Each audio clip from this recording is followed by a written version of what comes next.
There she is. Hello. She's in the. You got the whole lights going on. You Yeah. got like you've got your own like podcast studio. You're like the female Joe Rogan over there. She's just she's just chucking light. There you go. That's all right. There you go. How you doing? I'm good. How are you? I'm good. I'm good. I thought your Instagram or your Skype name was hysterical.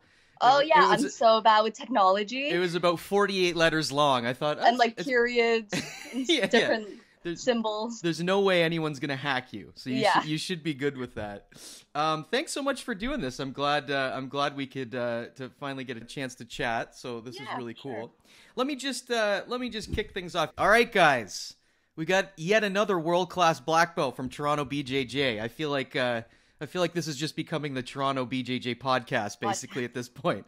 But there's too many of you. There's just a whole pool of world-class athletes. So one of the best competitors in the country, 2018 World Champion at Purple Belt.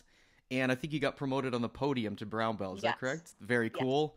2019 JJIF World Champion, which is really cool. I want to ask you about that.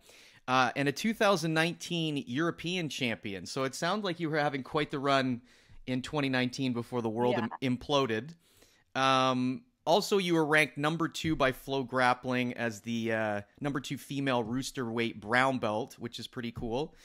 A Toronto BJJ instructor, one of the best gyms in the country, and most recently, a newly minted black belt under Jorge Britto on August 25th. So we've got Vicky Hoang here. Did I say that right? Yes, that's right. I've heard people say Hong, but that's not right.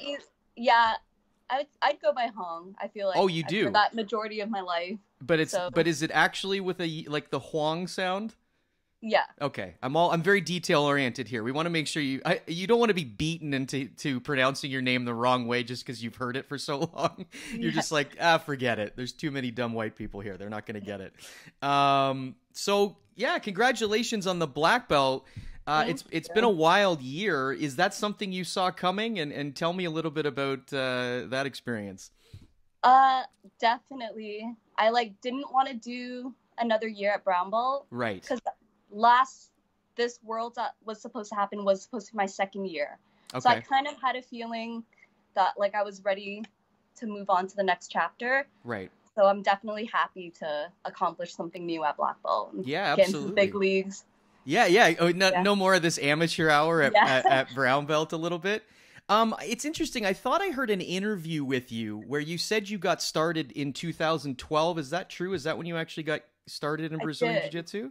So I can't pinpoint the exact date. Right. But it's sometime in 2012.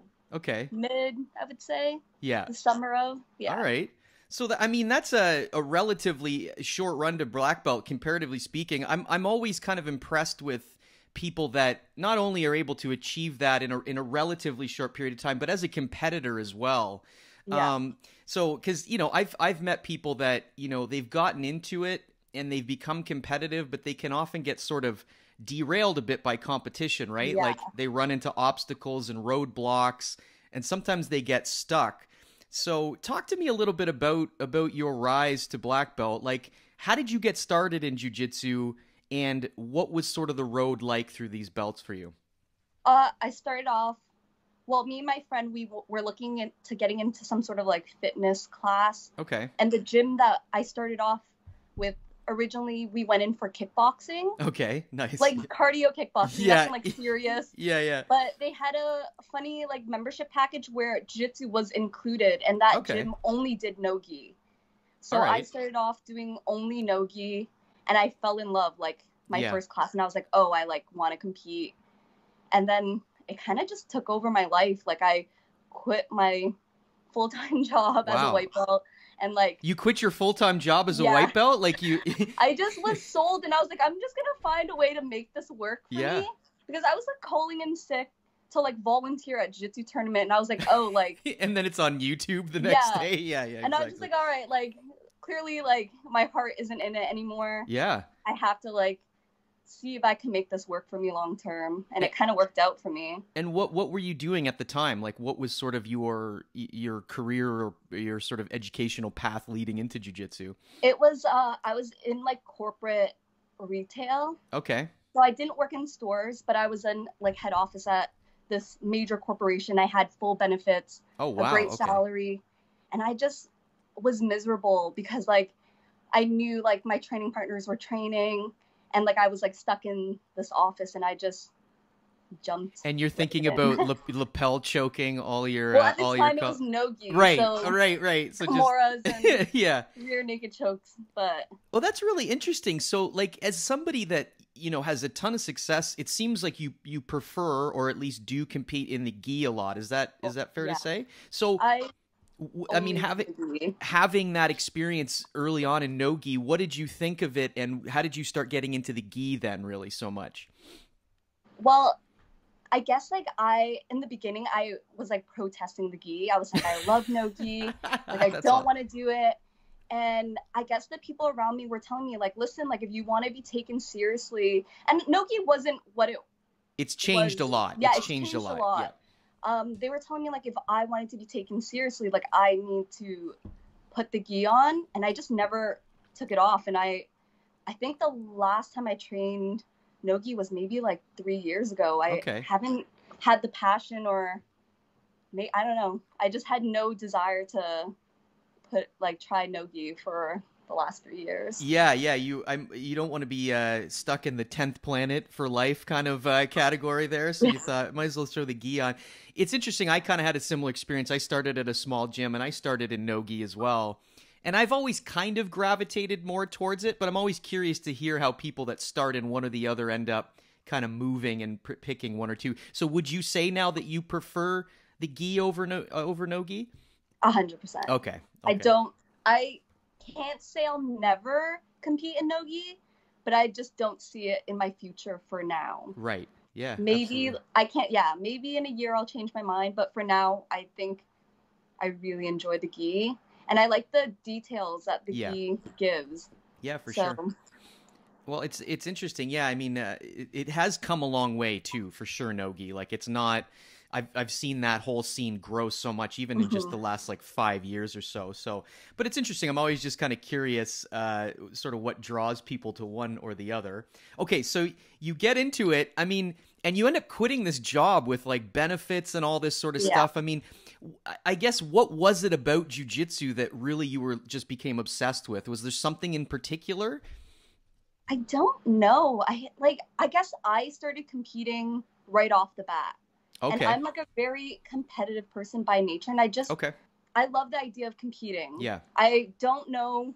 No, I would still train if I wasn't competing, but I feel like I was really competitive with myself, and I just had these goals, and I knew that if I wanted to be world class, I can't be spending 10 hours in an office. Yeah. Like I have to dedicate my life to it. And I started a little later in life too. Okay. So I've always felt like I had to make up for that lost time. Yep. Like I started when I was 21. Okay. So I kind of like knew that most people in California started when they were like 7. Yeah, there's a lot of those kids. I just always felt like I had to catch up. So I fully committed, and I jumped into it. Well, in a way, that could have been a good thing. It could have been the fire that you needed to sort of close this gap that you perceived, right? Because I've met a lot of people that are young and talented, and they're kind of like, I got lots of time, and they sort of don't value that window can kind of close sometimes quickly. 21, I didn't start till I was almost 30, so you're making me feel super old now. So that's really interesting. So you end up at this small gym. How do you end up, or when do you end up at Toronto BJJ? When did that come about? Were you a white belt still going to Jorge Britto's gym? No, I left my original gym, and I went to another gym that was in downtown Toronto. Okay. I always heard of Toronto BJJ. I've always heard that they had a great women's program. Okay. I wasn't ready to go there yet. I guess I felt like I needed to develop more before I went there. I don't know if it was like a weird like mental thing. Sure. But I went to Toronto BJJ as a blue belt. Okay. So I was already a blue belt competing at the time. Okay. And so you talk a little bit about being this natural competitor. Was there something in your background, like were you an athlete sort of before, and did you have any sort of other martial arts or athletic experiences? Nothing serious. Like my parents put me in cheerleading when I was young. Okay, yeah. And I played like soccer throughout high school, but like nothing to this level. I just always say I feel like I've always been blessed. Like I have a lot of body awareness. Okay. And I like trust my body a lot. Yeah. But like I've never done anything this competitively. Okay. Before. I just find that so interesting in a lot of ways, because I know there's so many people that have been training and even with different athletic backgrounds, and even though they've competed a lot, they still don't feel like a natural competitor, right? Yeah. Like it's a whole other side of them that they have to develop. And I think in a lot of ways it's hard to teach somebody that. So it's really interesting to hear that as somebody that didn't really compete that much, that you already had this sort of fire in you. And I think that's pretty cool. You said you were sort of competitive with yourself. Are there any areas in your life that can you elaborate on that a little bit? Are there certain things that you... Oh, like I don't do anything for fun. Okay. Like, I'm like super competitive. Okay. Like there's no such thing as fun. Like, okay. I like in high school I did this like hospitality class and it turned into like a baking competition. Okay. And like I won like for my like Peel District School Board. I feel like I've always set the bar high for myself. Well, you're a high achiever. I mean, that's kind of what you are. Yeah, I've never done anything for fun. Yeah. I've always turned it into some sort of competition. Even like if I'm lifting weight with my boyfriend, I like try to do some like mental math of like, okay, like he weighs this and he's lifting this and I weigh this. I try to somehow like work the math out. So you're like, I got to make it this percentage of my body weight. Yeah. Yeah. Like exactly. I do like some weird mental math and I'm like, okay, like. So I'm assuming by tomorrow there will be the Vicky Hoang podcast, and you're going to try to overtake the PFed BJJ podcast. I'll say, I'm pushing myself this year to do more of these. Right. Because I'm like the worst public speaker. I'm like really bad with interviews. No, so I'm like, I don't think so. This year I'm going to really try and like do more interviews because I feel like I hate listening. I don't know if I don't think you're a bad interviewer. I'll say that. I mean, you might think you're worse, but there are a lot of people that are just like super stiff. It's like talking to a robot, but you're doing great. So, okay. So you're sort of, it doesn't surprise me. Like you've had so much success in this sport. I always sort of ask, like, you've climbed the ranks, and is this something that you felt like you had a natural ability for? And again, I don't say that in a way to downplay that you guys work insanely hard. I just wonder if the sport felt like something that just was kind of natural for you in any way. Well, like I always, for some odd reason, I always knew that I would eventually be a world champion. Wow. At whatever belt it was. Like even as a white belt where I like knew nothing, I always like felt like if I set that goal, I'll somehow figure out a way to achieve it. But my white belt, early blue belt days, I lost every tournament. Yeah. Like first match, by submission, like 30 seconds. Like it definitely wasn't easy for me. Right. I feel like I was consistent enough. Right. And I had a lot of great opportunities to compete around the world because of my gym. Right. That it kind of like helped me develop into the athlete that I am today. Sure. It was definitely not a natural path for me. Yeah, it's not like you stepped onto the mat at an early age and you're just dominating, which, I mean, in this sport is really rare. But so I just wonder, though, you have this kind of vision of yourself being a world champion, and you're saying that early on you really struggled. And that's a piece that I find really interesting because it obviously didn't deter you. And sort of like I said earlier, I've met so many people that have a lot of ability and they're gifted, and that really derails them. They don't do well, especially if they're gifted at something. They hit that sticking point and they're not used to it. And so I wonder, you have this self-belief. What is going through your mind when you're having this run at blue or white and you're not doing well? How do you overcome that, or what do you do to keep moving forward and improving? Well, like I really don't believe in self-deprecation. Like I can see it a lot with like the lower belts. So like even when I lost, I took full ownership. I wasn't lifting. I wasn't drilling. Like I really understood why I lost and I was not prepared. So it wasn't like I had so much self-confidence that like I was delusional. Yes. I always knew that I had room to grow. And as long as I was consistent and I worked hard, I'll fill up that gap eventually. So I didn't know how I was going to achieve it. I just knew if I was consistent enough, I will one day get it. That's really, actually, I think that's awesome. I always said, like, I did music for a long time and I met a lot of musicians and people in general that were delusional, like very talented, but like they just thought it was going to poof. They were going to be successful. And I always kind of had this saying of like, keep your head in the clouds, but like your feet on the ground, right? Like dream big and have these aspirations, but don't be so delusional that you forget that you've got a lot of work to do. And there's a lot of little pieces that have to come along the way in order for you to get there. I think that's really interesting. Was there something that you pointed to that there was a turning point? You said you started to maybe lift a bit more. Was there a sort of a clicking moment where it just started to turn for you in competition? Yeah, I will say lifting has helped me. I would say would be one of the biggest things that helped me. I was always the smallest one. Like I do rooster weight, so that's like one of the smallest weight class, and I would work on my technique like crazy. But when I'm like training with girls in my gym, there are usually not a lot of other rooster weight girls, right? So I would be doing the move, but I couldn't hold them in the position that I wanted to. So I didn't at first understand like, why am I unable to keep up with them? But I understand jiu-jitsu. I drill enough, so I started lifting. And that year, 2016, I went to the finals at Blue Belt. Wow. Okay. So I kind of like, it was an eye-opening experience where I'm like, okay, it's not, physicality does help out in the sport. Yeah, so it definitely does. Yeah. Yeah, balance everything out. Well, I think it's good for a lot of people to sort of take, especially early on, to take the sort of athleticism out to a degree to really work your technique, but at some point, it is a major factor. And any of you, you know, you watch competitions all the time. These guys aren't flowing. They're going really hard. So you have to be incredibly well-conditioned and strong. Was there, what sort of, I'm always curious when I hear people talking about training weights for BJJ. What does that look like for you? Like what sorts of exercises are you doing? And are you focusing on really functional stuff or just building general strength? Well, this season, I'm actually we're partnering up with Reach Personal Training. So Ben is going to be creating a program for me. Nice. Okay. But usually before him, I was kind of on my own, and I like would stalk YouTube. And watch all these like power lifter, I guess like videos, and I would just do like the basic, like nothing crazy, like deadlifts, squats, overhead press, bench press.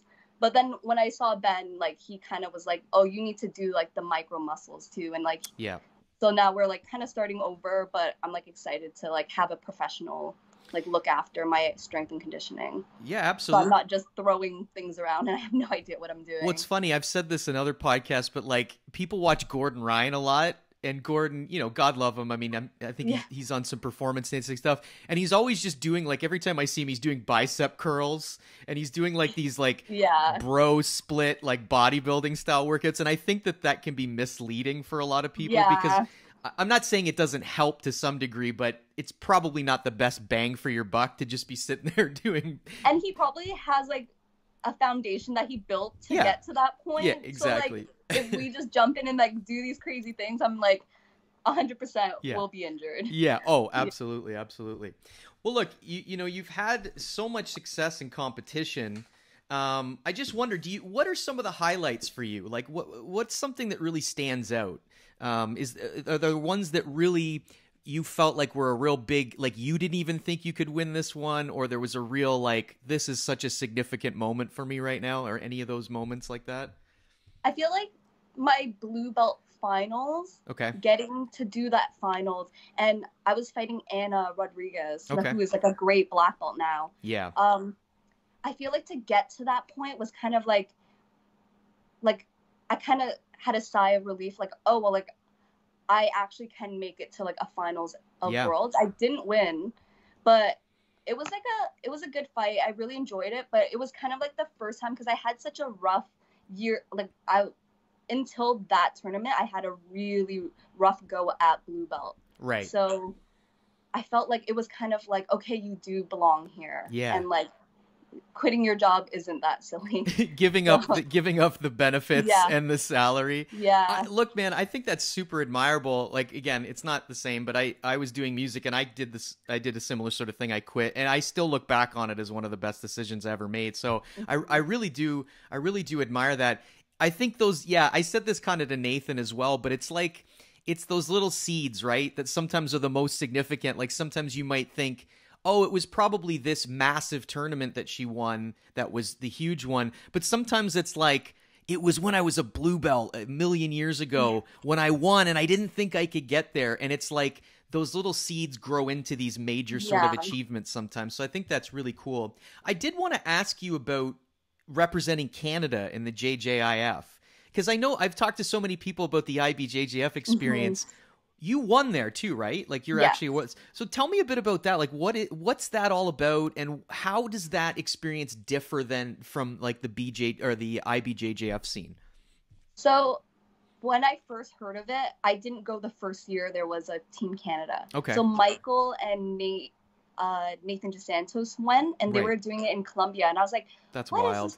What is this tournament you're doing in Colombia? What is this shit? Like, this is not. I've never heard of this tournament before." And they're like, "No, like it's new. We're starting off. It's gonna be a big deal. Like you should try out next year." And I was like, "I don't know. Like I'm kind of focused, and like I just at the year I did the trial, I just won World, so I'm like, I kind of just want to keep like my circuit, and like Mike was really like the one who pushed me, like, no, like you're gonna regret not doing this." Yeah. And I'm so happy I did. I would say it's probably the most professional tournament I've ever competed in. Wow. Okay. Like if we're looking at like Olympic style professionalism, it is probably pretty similar to that. Yeah. Pretty. Wow. Yeah. I would say that IBJJF, like you've seen it, it's like there's the production that the JJIF runs is like insane. Really interesting. There's media. That's awesome. I can't compare the two because obviously nothing compares to the IBJJF World. Yeah. I would say the closest thing would be the Abu Dhabi World Pro. Okay. Obviously, I don't think Team US and Brazil are in it. So that's like two top nation. But I would say like production-wise, organization, they're probably one of the most professional organization I've ever competed for. So how does one go about getting onto that team, and what's that selection process like? And tell me a little bit about your experience getting on that team. The first year that I did it, I actually had so they run the national trials sometime in June right after Worlds. Okay. And it's open to purple, brown, and black, I believe. Okay. Just for number wise, like there's like Canada's still very new that like we don't have a dense population of brown and black belts, so they did open it up to purple belts. Okay.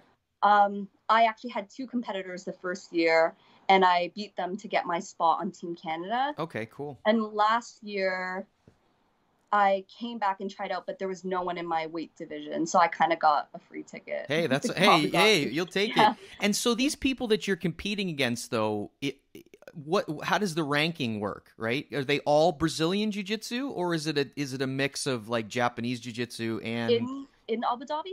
No, or like the JJIF. It's so they call it. What do they call it? Oh, I feel like there's fighting style. They call it something different. I think Nuwaza. Yeah, like sort of just ground fighting. Yeah, it's all Brazilian Jiu-Jitsu. I know I think their scoring is a little bit different. Okay. And it's like 6-minute rounds. Right. And yeah, like their scoring is a bit different. Like they're not a fan of like the closed guard and stuff like that. Okay. So I know like last year, like Nate was getting penalized for being in closed guard. Okay. So yeah, little that's things weird. like that, but how dare you? How dare you attack from closed guard? No, that's really interesting. And I wonder, like, because when you go to the IBJJF, you do the Worlds or something, you're representing Canada, but it seems somehow a little bit less official. Was there a different sentiment being like Team Canada? Because I always see you guys in the jackets and all that kind of stuff. So just tell me a bit about what the difference was in terms of how you felt actually sort of representing Canada on that stage. And where was this, by the way, that you were competing? The year I was in Sweden for 2019 or 2018, and it was in Abu Dhabi 2019. Wow. So they kind of jump from country to country. Okay. But it's nice. You get like a sense of national pride. Yeah. And majority of the team is from other local like gyms around like Ontario and Montreal. So it's kind of nice, like you get like a bunch of top competitors from each gym, and we like merge together. We get to bond a little bit. So it was really nice to not just represent Toronto BJJ, exactly. but to represent Canada, and we had like the flag on our back. They play the national anthem on the podium. So that's wild. Yeah. So it's almost like the closest that we could almost get to the Olympics right now, right? In a way? Yeah. That's wild. I definitely recommend it. Like, I'm telling like all of the other competitors at our gym who's never tried it, I was like, you guys need to do this. Like, it's such a crazy experience. Like, it's so nice to like change it up too. Yeah. Like, I've always been an IBJJF girl. I just started doing like the UAE tournaments. Okay. Yep. So like I've been in that like IBJJF bubble probably like majority. So it's kind of nice to see there is like other things out there. Right. Yeah, absolutely. So I just wondered too, like you seem like a bit of a natural competitor. And so I'm always wondering, I'm always curious about people like you, because I would say that for me, it's not, I've had a lot of anxiety. So I wouldn't say that I'm a natural competitor. I've had to work really hard and had a shit ton of failure to get to the point where I'm kind of in a good space now. And I just wonder, so like, do you get anxious before these things? Like, do you feel a lot of nerves? Is it more excitement? Do you have self-doubt going into these things? And what's your process like before you get onto the mat in terms of dealing with any of that stuff? I always tell like the lower belt girls, like, it does not get easier. Like, they're lying. Yeah, okay. Yeah, they're just, okay, good. Yeah. Like, the more tournaments you do that you know, it is nerve-wracking. And I always ask myself, like, there's like maybe that like 10 seconds where you're on deck and like the ref calls you on the mat. Yeah. And those are the worst 10 seconds ever. Yeah. And I always ask myself, I'm like, why am I doing this again? Like, why? You signed up, you agreed to this. Yeah. But I really enjoy competing. Yeah. I actually, once I get on the mat, I get into like this weird zone and I actually really enjoy it. So yeah. I take the anxiety for those 8 minutes or 10 minutes that I get to experience on the mat. Well, it's good. I mean, I like to ask these questions because I always say, like, I really enjoy interviewing people like you and Nathan. You're such high-level competitors that for me, I wonder, and I'm sure a lot of other people wonder, like, oh, they probably don't, like, I would say, like, Nathan or you're probably fine. They don't get nervous. So I think it's helpful to hear that even people like you that have had so much success, you're still sitting there a lot of times going onto the mat going, ah, fuck, why am I doing this? You know what I mean? Yeah. In a way, I think it normalizes it because I think it's just part of the game to a degree. And it's almost it's like chronic pain. It doesn't really go away, but you just learn to manage it in a way. Yeah. Do you that's have like a perfect analogy? Yeah, like it's like I got a headache, but after a while it's like I just know this is part of it. You do what you can. Do you have any sort of maybe you're not even aware of it. Do you have any sort of things that you tell yourself, rituals you go through, or stuff that helps you leading up to a tournament that gets you in a good place to compete? I find that I've noticed over the years that if I'm able to talk to myself, like in my mind, before the match, I'm way more present. So sometimes I'm so nervous that I can't even have a moment to be like, to give myself a prep talk, that I go on the mat and I start moving crazy, start making like weird grips. So if I can pull myself into a state where I can give myself a little talk and I can be fully present for the match. Are there things? Are there things that you're like? Are there things that you're specifically saying to yourself in those? Or I mean, I don't know if you want to share any of it. I'm just curious about some of the stuff that goes through your head. I tell myself the most that I deserve to be there. Okay, I feel like I always consistently tell myself like, you deserve to be here and you deserve to compete here. That's good. And that would be probably like my number one thing I say to myself before I compete. Okay. I thought you were going to say it was like something terribly embarrassing or something like that, where you like all these like internal secrets that you don't want to reveal. No, I just find like, just to tell myself, like, I feel like a lot of people are very like insecure, even if they don't even realize it, and they never believe that they deserve to compete or share the mat with someone else. Like, it's so crazy because I'm like, everybody paid the registration fee, so we all deserve to be there. So I really just try to tell myself like, no, like, I've worked hard.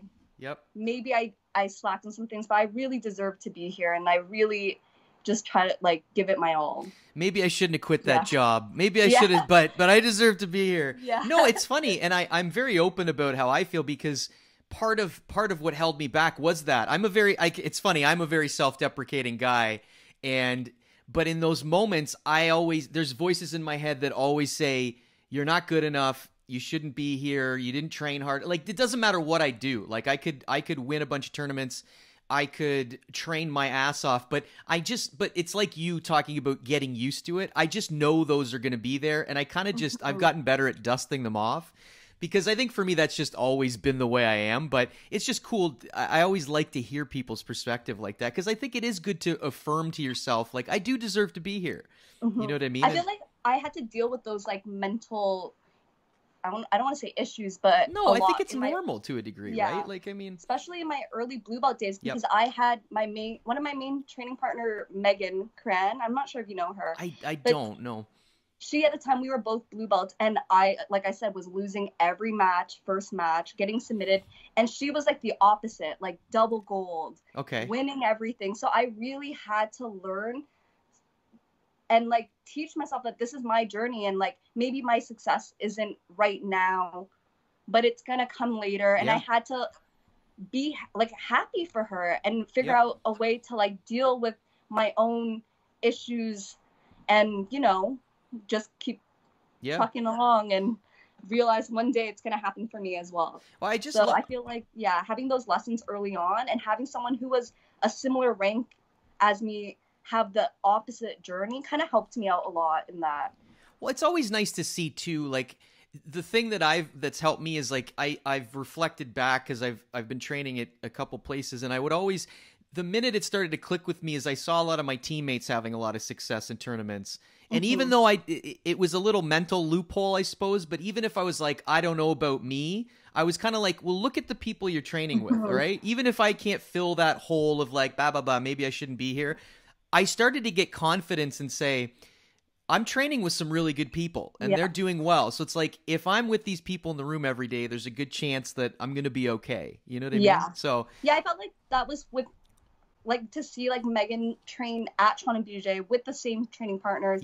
And she's like medaling at Pans, winning worlds, double gold at like New York Pro. And I was like, okay, like, I'm slacking somewhere, and I just have to figure out where, because it is possible. She's doing it. I need to figure out where I'm lacking to also achieve the same goals as she was. Well, the piece that I really like about you too is this: you have like this really good idea of accountability, and it sounds like a small thing, but it's not. I know so many people. There's someone I have in mind that I'm not going to mention who it is, but there's someone that I've trained with that has so much talent and is such a fucking monster on the mat.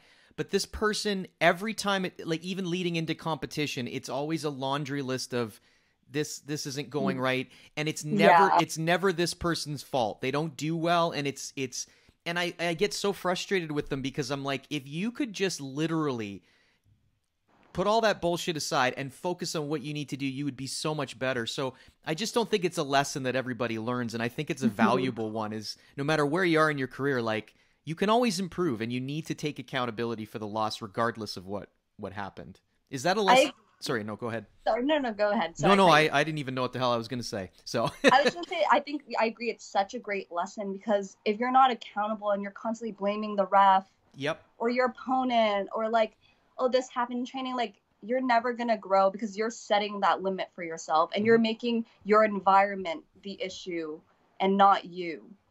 So I feel like I've gotten to see, I'm very lucky, because I've been around high level competitors since I was a white belt.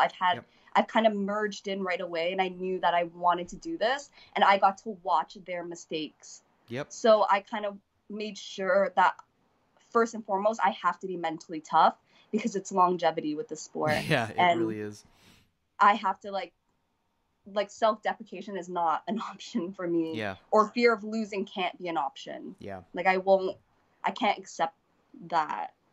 I don't, like, if I'm scared, I have to sign up, because clearly, like, there's something I need to face there. Yeah, exactly. I felt very similarly. I had a good year in 2019, and it was the same thing. I had always kind of ducked the thing that I was afraid of, but by going straight into it, it was the best year of my life, and it's cliche but true, but sort of confronting those fears.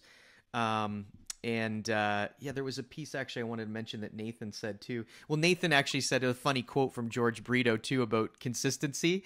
We were talking about what separates people, and he said this great story about George saying, you know, well, where are they now, kind of thing, right? Like, yeah.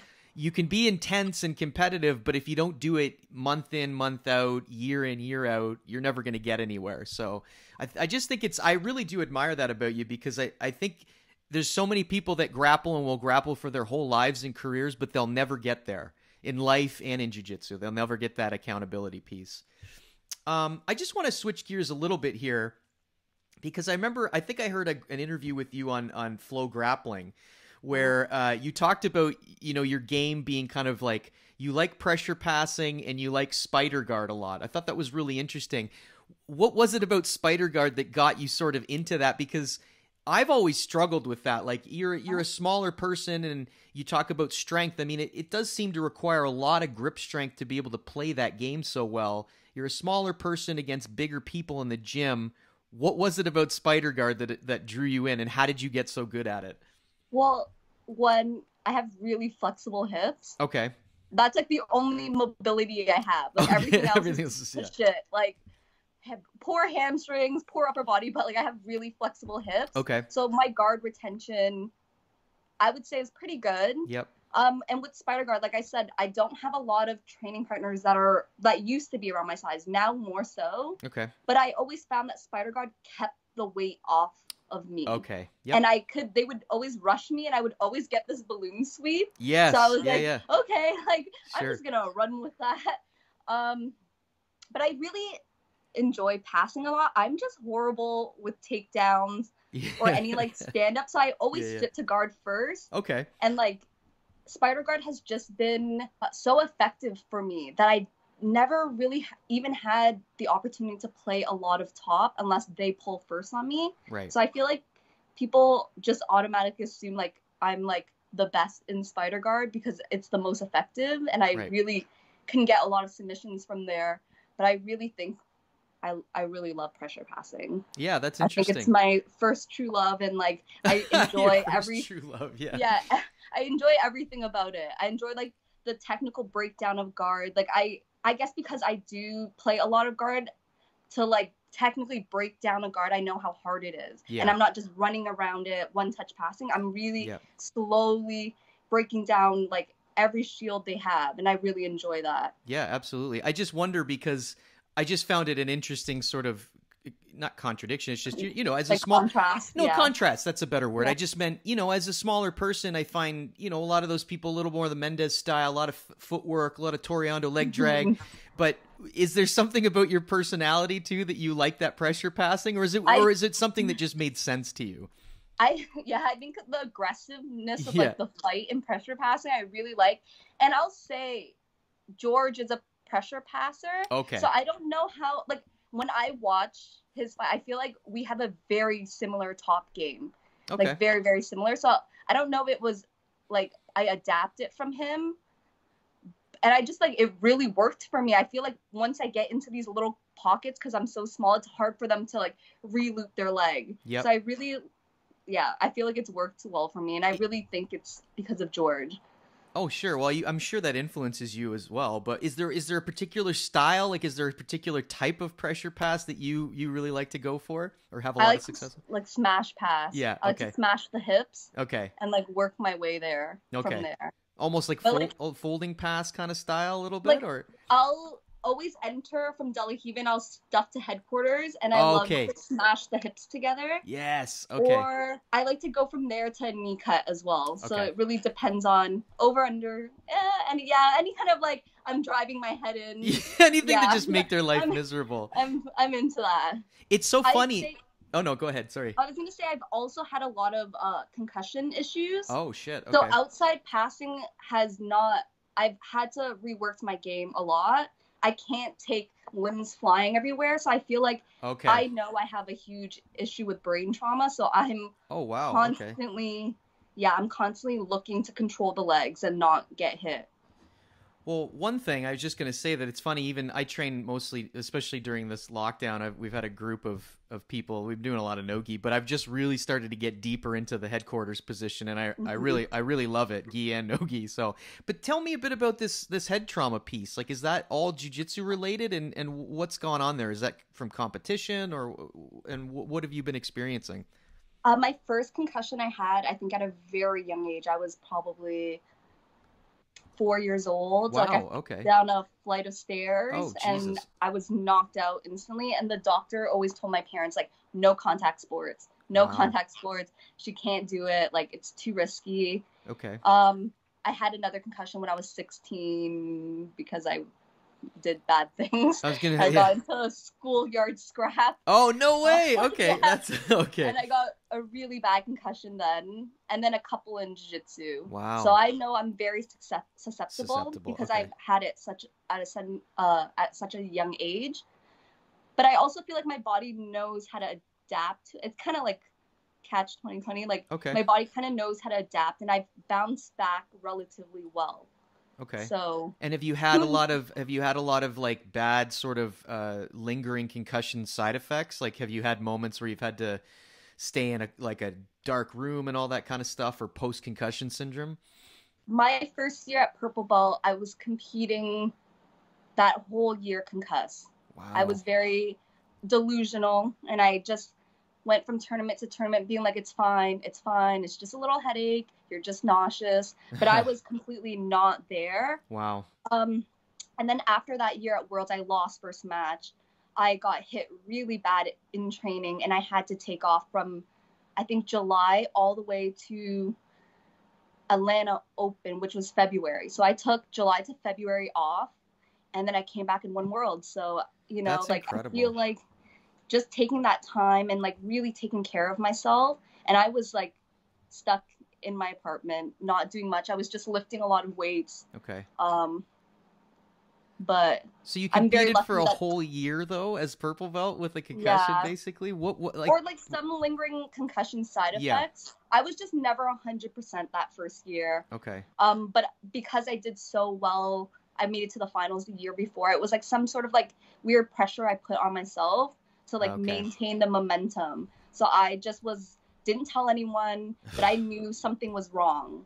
And I knew what a concussion was and the symptoms. I just didn't want to admit to myself until that last hit after Worlds. And I kind of was like, okay, like it's time to like really take time off. And I got to see a specialist, and he was like, absolutely not. Like Josh, the owner of Toronto BJJ, was in my appointment, and they made it very clear that I am not to train. Wow. And I was like banned from the gym for a bit. I mean, it speaks to, I mean, that really speaks to your drive and determination, right? Because I think people see like it's the hard training and all that kind of stuff, but I don't think a lot of people see the willingness to really sacrifice your body and your long-term health to win. And I do admire that. It's kind of a scary thing. Like, so when you were going through that year at Purple Belt, was it mostly nausea and headaches, or were there other things? Like, did it affect your training? Did it affect your ability to recover in any capacity? That year is such a foggy year for me. Yeah, I guess. I just remember it.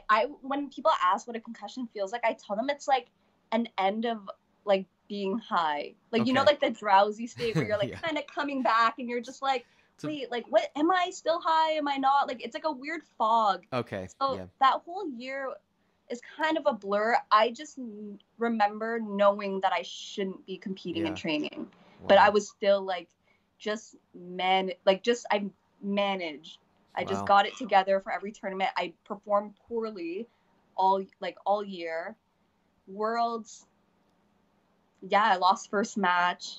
And then I think when I finally got hit, when Worlds was done, it was kind of like, oh, there's nothing coming up. Like, you can finally, like, chill out for a bit. Right.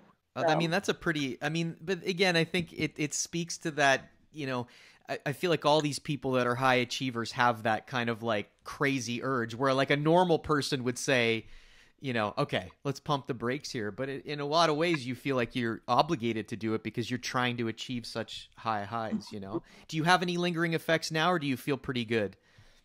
For sure, like, it doesn't take a lot to bring my symptoms back. Okay. So a light tap, it depends on getting, I always say it's not the pressure of the hit, is just getting hit in the right spot. Yeah. So like my weak spots are my eye socket and my nose. Okay. And if I just get even a little bit of that, I'll get nauseous and a headache for a couple days. I don't really know about, I'm sure there are a ton of long-term effects. I remember when I was like told like you need to take time off, I called my training partner, was like, I don't want to be Muhammad Ali, like I'm gonna be like him, and like yeah, crying. for sure. But we'll see in like 10-20 years what well, the I mean, effects are. I mean, at least you're aware of it, and I mean, at least there are better specialists, like, and you can kind of monitor it, I guess, a little bit better. At least you're not in a sport where that's the sort of goal, and you're probably better off not getting too crazy into maybe the wrestling side of it, just because like those high speed collisions, I mean, it's so easy for an elbow to hit whiplash, everything. Yeah, exactly. You know, this is actually probably a good way to segue into it a little bit. You know, I just find it interesting. You know, I wanted to get you on because I really respect your accomplishments, but I also find it really interesting to get a really elite female's perspective on being in this sport, right? I mean, you've talked already about sort of just concussion issues, and not that that's a specifically male-related thing, but it does speak to the intensity of the training and competition, and I wonder, what has your road in this sport been like, dealing in I guess what most people would say is a male-dominated sport? Was that ever an issue for you? Did you experience any barriers? And tell me what your view of walking into this sport was like. I'll say I'm very lucky that I went to Toronto BJJ as a blue belt. Like, I don't know if a lot of people know this, but Toronto BJJ is a very women-friendly gym. Okay, yeah, If anything, we get, I don't want to say this, I might get in trouble. I always get in trouble for saying this, but we get way more than the guys do. Okay. As like a female competitor, like Josh and George, we have a comp class. If we want anything, me and Megan can kind of like segue it. Like they're always been very, I don't think there's anything wrong with that. Yeah. I guess like I feel bad for the guys because like we really we ask for like comp training time, they'll give it to us. We do have a lot of classes, so it's hard to manage, but they've always been very reasonable with us. Okay. And very fair. So I've never felt like a bias. Like I've never felt like I was beneath anyone. They've always held me like equal to the guys competitors. So I think I'm very privileged to be at Toronto BJJ, where they really believe in the women's program there. Well, which is really good. I mean, I've just heard, you know, I listened to a few podcasts. There's one with Stefan Kesting. I'm not sure if you've heard of Stefan Kesting. He's a guy, an old school black belt that lives out west in Canada. And he's had a couple competitors that Emily Kwok is one under Marcelo black belt. And this other girl, Dominique Oberlin. Okay, yeah. And it's just, they had really interesting experiences talking about really having bad encounters with male athletes. And I mean, I've trained with a lot of females over the years, and I've heard of different sort of sides to it. Is that something that you've heard a lot about and have you had, I guess, any direct experiences having a bad situation in that regard? I've heard like horror stories. Yeah. Like with training like in California, and like it's such a small community that like everyone knows each other, and like I've heard horror stories from like, I can't say I've experienced it. We have like a really no tolerance, like they do not tolerate any kind of like sexism at Toronto BJJ. I mean, I guess like once like a guy like tried to bully me on the mat, but I don't think that worked out too well for him. At Toronto BJJ? Yeah. Okay. Just try to like bully me, but like I don't think that worked out well for him. So.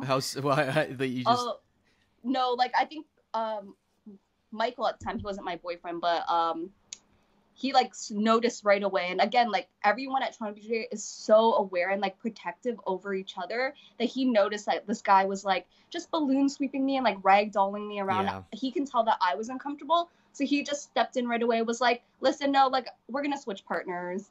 And he kind of like took over and was my training partner. So I feel like I've been very like lucky and had people watching over me since I was a white belt, that I've never really encountered any kind of bad experience. Well, that's good. It's the other piece is, you know, even just training with bigger sort of male athletes. Do you have any issues with that sort of thing? Like, do you feel, how do you deal with that sort of as a smaller individual? And do you have a good stable of female training partners that you roll with? And do you roll with everybody? So, well, because of I've always known I've had brain trauma issues. So I pick my partners very carefully. Okay. Yeah, that makes sense. I don't change my training partners up too often. And if there is a smaller guy who I think is good, I usually sit back and watch them train with a couple of the other girls first before I decide if I want to train with them. I'm very lucky because at Toronto BJJ, I think there's 7 world champion ladies training at him. Yeah. So I kind of like, by the end of going through all of them, like the hour of rolling is done. But I do have a handful of light feather to feather guys that I do train with. Okay. And I've trained with them since I was a white belt. So I don't train with new people that often. Yeah. If they ask me, I'll say no right away. I don't have any like shame or ego to be like, have to fight them. I'll say 100% no. Well, like, I mean, first of all, you have no reason not to. I mean, you have nothing to prove regardless, but especially with somebody that's got a history of concussion issues. I mean, it sounds like the smarter play. Yeah. I feel like everybody gets to that point at one time or another. Like, even as I've gotten older, sometimes I'm kind of like, you know, maybe I'll pass on this person or that person. But I think it's really encouraging to hear that. Just because I've heard, we've even had people in the past that we've had to kind of, you know, move along at the gym just for being a bit too overly aggressive. I thought there was such a cool picture too of you when you got your black belt. There's this one picture, I saw it on your Instagram, where they're all these ladies are hoisting you up onto their shoulders. You know, tell me a bit about that moment. And do you see yourself as a role model? Is that something you're comfortable with? Absolutely not. Okay. Like, I am not. Like, I mean, like, role model in the sense of like, like I said in my speech, I hope I inspire them to accomplish any goal they set out for themselves. Obviously, not everybody wants to be a black belt, right, or want to be a world champion, but I'm very lucky to have a community of women who are, I would say, world class in their field. We have great doctors, engineers, bakers, photographers, moms, even, that we challenge each other to be great at what we love. So I'm like, I wouldn't say I'm a role model to them. I think they inspire me to see their beautiful work. I just want to be world class at what I do so I can fit in with them. Because they're great. It's such a great community that we have there with the women. They all really like love each other and like care about each other. And I feel like competing is easy because I know my results don't matter to them. Like, they're not going to like me or respect me less if I don't win a tournament. And it makes it really easy to compete, not having that pressure on myself. No, I think that's such a healthy environment. And I think I see the sport changing that way too, because I do see a lot of gyms now kind of offering more of a women's program. What is your thought on that aspect? See, the funny thing with me is I have some great female training partners, and it seems like their perspective on how they want to train and who they want to train with and how they want to be treated can vary quite differently. Like some of them are all for women's classes. Some of them don't like the idea. Some of them don't want to roll with men or that hard, and then some of them get mad if you're trying to sort of flow more with them. Are you in favor of the women's class, and what do you think of all those elements in terms of I guess sort of segregating training in some way? I like the women's only class only if it's done right. Okay, and what does that mean to you? So for me, like Toronto BJJ has a women's only program about 5 days a week. Okay, and wow, when that's great. When the ladies, so me, Andrea, and Megan sat down, we really discussed what kind of like culture we want of the women's program. Okay. We were very clear that we didn't want it to be this cutesy, like, we're going to do self-defense and we're gonna dumb it down for the ladies. Like, I've been to a few gyms that was what the women's program was. We didn't get to do the techniques that they taught in mixed classes. It was dumbed down and very, very, like, this is so cute. We're going to take photos and do duck face now. Like, it was not like, what, I thought was appropriate. So as long as I understand for some religious purpose, like some ladies can't train in mixed level classes. And being in Toronto, it's a very diverse city that like Toronto BJJ kind of had to adapt to that and made it more inclusive for everybody else. So that's kind of how it started. And we just wanted to make it very clear that we are going to be teaching advanced stuff. We will be teaching real jiu-jitsu. It won't be self-defense. There might be some days it's in the curriculum, we have to do it. Yeah, but we really wanted to make it a point that what we're teaching is on par with what the mixed classes were. So if it was done that way, I think it's a great way to network and build a little community for your gyms. And the more women train, I think the more guys will train at your gym. So it's a good. I think it's a great thing as long as it's done right. That's actually I'm really glad you answered that sort of that way. I agree. I've seen, and again, I'm not trying to judge anything because I understand that like jiu-jitsu, especially in this day and age, it draws people where their expectations and what they want can be so wildly different from one another. But I do think it's almost a disservice, in my opinion, to run a female program and what you say, dumb it down. Like, it's almost insulting in a way, you know, and I've seen so many amazing female competitors, and there's girls that I roll with and was rolling with right up to I competed at No-Gi Worlds because they're awesome training partners and I would get fantastic rounds from them.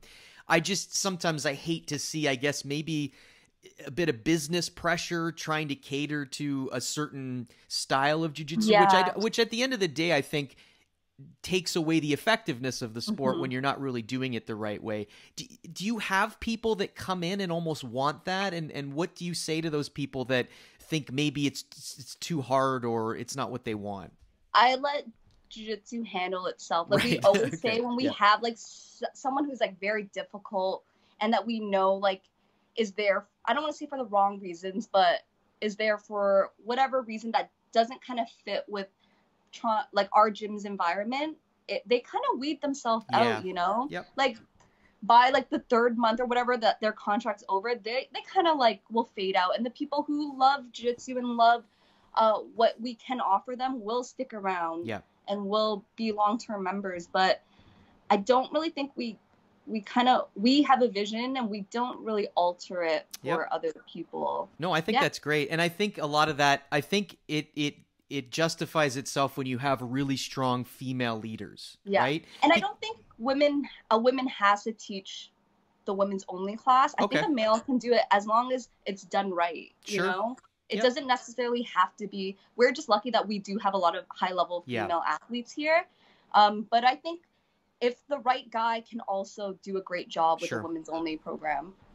But I also think it's more it's more powerful too to have a really like world class female black belt like yourself. I think that whether you see yourself as a role model or not, I do think you are because you know, it's funny. Even at like a lot of gyms I go to, we had a lady kind of point out that like all the pictures on the wall are like the Mendez brothers and they're all guys, and they kind of were like, that's cool, but where are the, you know, and then we started to put up pictures of like Angelica Galvao and stuff like that. Because sometimes you can get a little blinded by it and sort of only stick to a certain narrative. But so I really think those are some great points. The one last piece I just wanted to ask you in terms of the female thing is what advice would you give to somebody starting jiu-jitsu that might be a bit intimidated as a woman? Is there any advice that you could give to them or tips that you think might make that entry into the sport a little bit easier?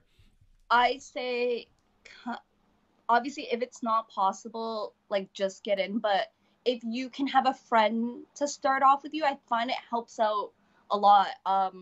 Just having a partner that will train with you and that you can kind of, like, mark each other's, like, I guess, progress. Sure. Yep. I had a training partner in the beginning where, like, when she took, like, a couple of days off, I, like, made sure I went in. And then we'll meet each other in, like, 3 days and see if anyone progressed. Okay, Also, having an open mind, like jiu-jitsu is a very different martial art and very intimate. So if you go in with an open mind and really have no expectations of any goals to start off with, I feel like you'll be fine. Again, no self-deprecation. I feel like that's like the worst thing to start off with. Right. And just like realize that it's your journey, and like you shouldn't feel pressure to like do anything. So you just gotta enjoy the ride and just stay consistent. Yeah. No, I think that's great advice. Yeah. I think that's a really cool piece too, this idea of having somebody, it's almost like a gym friend. They keep you, because especially if you're intimidated to start, to have somebody to keep drawing you out, because I think there's that point where it can become habitual, but until you get to that point, it's so easy to quit. And then on top of that, you've got this little friendly competition going on to kind of push each other. So I would say also do research too before you just finding the right gym. Right? Yeah, exactly. Like find the right gym, find the lineage. It's very important. Like you can go to like this random gym and have a totally horrible experience and think that's what jiu-jitsu is. So I would really take the time and do the research first and figure out who's teaching these classes, what they've done, where they got their belts from. Are they actually jiu-jitsu black belt or whatever belt they are claiming they are? Like, just really take the time and don't really rush into it, because like the first class can really ruin the experience if it's not done right. Yeah, exactly. Yeah, it's always like we say, the first impression, right? If you blow the first impression, everything. And to be fair, I feel like the sport, we talk about no-gi growing, but the sport is changing, and unfortunately there still are a lot of old school gyms where it wouldn't probably be the best environment for you to be. And that's another piece that's reason to have a good people like you, is they could always find you and reach out to you and say, hey, how should I approach this? Where's a good place to train? Where's a good sort of women's program or instructor, that sort of thing.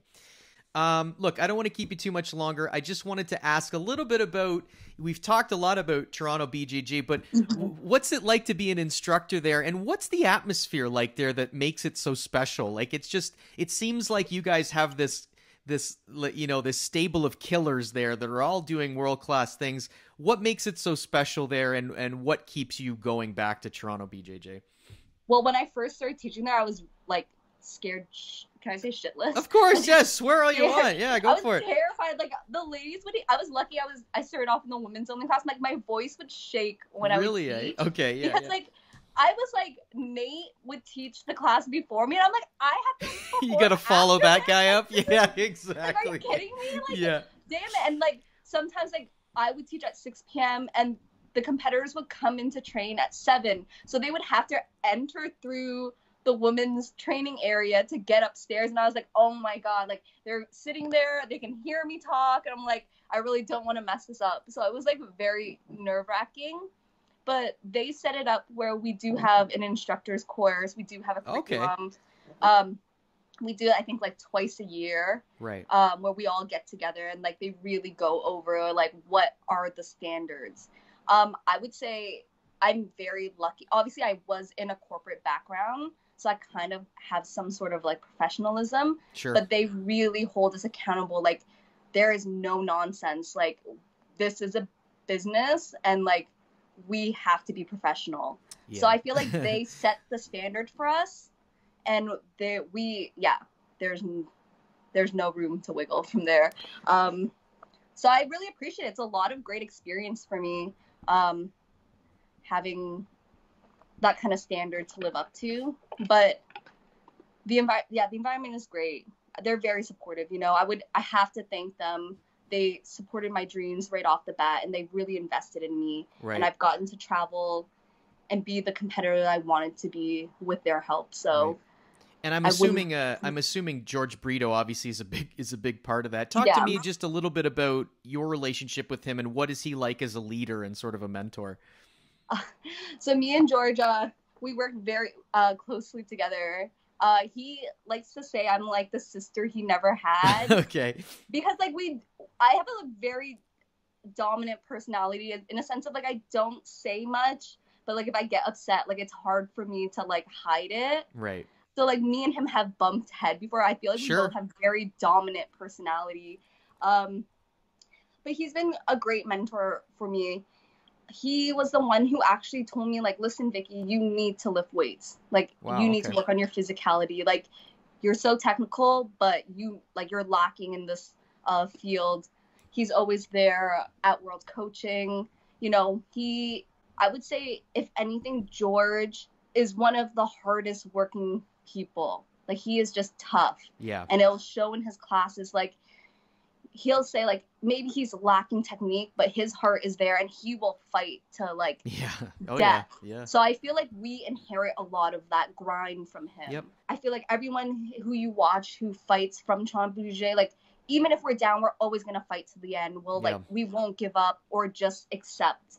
So I feel like we really get that from him. He's just like a crazy grinder, having like all these businesses, raising his kids, teaching full time, competing still. So he leads by example. Yeah, and I think that's so important too. I mean, it's funny. I remember watching him. I was friends with like Rory McDonald and Josh Hill and all those guys. We used to go to the Score Fighting series, and I remember freaking Jorge Britto's on the card in some of these, and I'm like, this guy's a monster. Yeah, like, he fights MMA too. Like, I know, it's crazy. And I said this to Nathan as well, but it's that willingness to do it, whether it works out or not. I think that really inspires. Like, it really gives your team a sense of morale and being like, holy shit, the guy at the top is going out there in front of everybody and putting it on the line. So I've never actually met him, unfortunately, even though I've been in the sport for a long time. But it sounds like what makes you guys really cool is you just have a really good sense of who you are, and you have a really good standard that you stick to. You're diverse, but you don't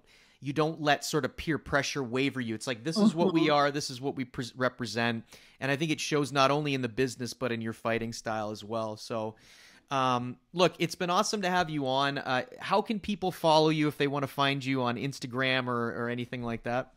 I'm so bad at like marketing myself. Well, you should. I feel like people have no idea who I am. No, well, hey, they should know who you are. You've done a lot of great things. I'm on Instagram, Vicky Nini. So Nini's my real name. Oh, if anyone was wondering what that is. Okay. It's my first name, and Vicky's my middle name. Oh, okay. I just adapted Vicky because it's easier. I'm on Instagram, and that's about it. I really don't promote myself too much because I want my jiu-jitsu to speak for itself. Like, I'm not into like overly hyping myself up. Like, I feel like the attention that I've gotten from like Flow and stuff, it's like because I've gotten the results in tournaments, and I really like that and appreciate that. Yeah, I feel like it puts less pressure on yourself, you know? Like, if you overmarket yourself and you don't fill in that hole in a tournament, like, that's devastating. So I just like to go in reverse. Like, yeah, hey, that's okay. I mean, you got to be true to what your personality is. But I think I don't think there's varying degrees of promoting yourself. You don't have to be friggin' Gordon Ryan who's posting the most ridiculous shit every day. But you should feel free to put more stuff out there. I think you're awesome, and I think you're underestimating the impact it will have on the community, not only in mixed but women and men. I think you really should try to do a little bit more, because it's your jiu-jitsu is unbelievable, and it does speak for itself. And I think if you got yourself out there a little bit more, people would really appreciate it. So don't be shy in that regard. But look, it's awesome having you on. Really cool insights into another great competitor. Is there anything I didn't ask you about, or anything you wanted to plug or say before we finish up? No, I think that you got majority of it. Okay. So just one last thing though. So what, Nini, is that like? What is the background here that you have? I'm my nationality. Yeah. My parents' nationality. My parents are Vietnamese. Okay. And my mom is half American. We don't really know what her dad is. Okay. But Nini is Vietnamese, and it means little girl. So I've like been destined to be a Bruce my whole life. Yeah. So that's funny. All right, cool. Thanks, Vicky. You're awesome. Good luck with the training. You. Don't fucking destroy your brain. I'll try. All right, cool. I appreciate it. All right, bye.